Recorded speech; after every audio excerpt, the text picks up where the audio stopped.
अंधेरी रात थी। हवा में अजीब सी सर्दी और खामोशी थी, मानो किसी तूफान के आने की चेतावनी दे रही हो। पिछले घटनाओं को भुलाने की कोशिश करते हुए गांव वाले अपनी रोजमर्रा की जिंदगी में लौटने की कोशिश कर रहे थे, लेकिन काली पहाड़ी का डर अभी भी उनके दिलों में छाया हुआ था।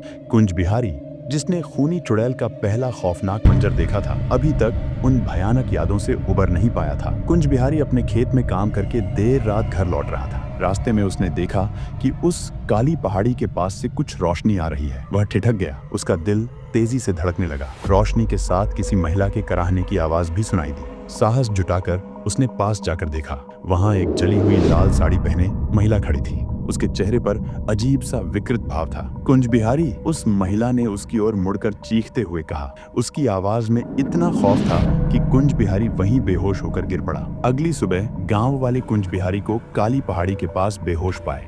जब उसने होश में आकर पूरी घटना सुनाई तो सभी की रूह कांप उठी। सभी को यकीन हो गया कि खूनी चुड़ैल वापस आ गई है। गांव का पुजारी पंडित शिवानंद ने गांव वालों को समझाया कि यह आत्मा अभी भी मुक्त नहीं हुई है और उसे शांत करना बेहद जरूरी है। पंडित शिवानंद ने काली पहाड़ी पर हवन और विशेष पूजा का आयोजन किया। पूजा के दौरान अचानक हवाएं तेज चलने लगी और चारों ओर अजीब सी गूंजने वाली आवाजें आने लगी। आग की लपटें अचानक नीली हो गईं। तभी एक डरावनी हंसी गूंजी और सभी के सामने खूनी चुड़ैल प्रकट हो गई। चुड़ैल ने चीखते हुए कहा, तुम लोग मुझे बार बार चैन से क्यों नहीं रहने देते? मैं बदला लिए बिना नहीं जाऊंगी। पंडित शिवानंद ने हिम्मत करके पूछा, तुम कौन हो और तुम्हें मुक्ति कैसे मिलेगी? चुड़ैल ने अपने खौफनाक अतीत की कहानी सुनाई। रुक्मिणी, जो गांव की एक सीधी सादी महिला थी, को गांव के जमींदार ने उसकी संपत्ति के लिए बेरहमी से मार डाला था। उसकी आत्मा ने उसी दिन बदला लेने की ठान ली थी, लेकिन हर बार उसकी आत्मा को रोकने की कोशिश की गई, जिससे वह और भी अधिक गुस्से में आ गई।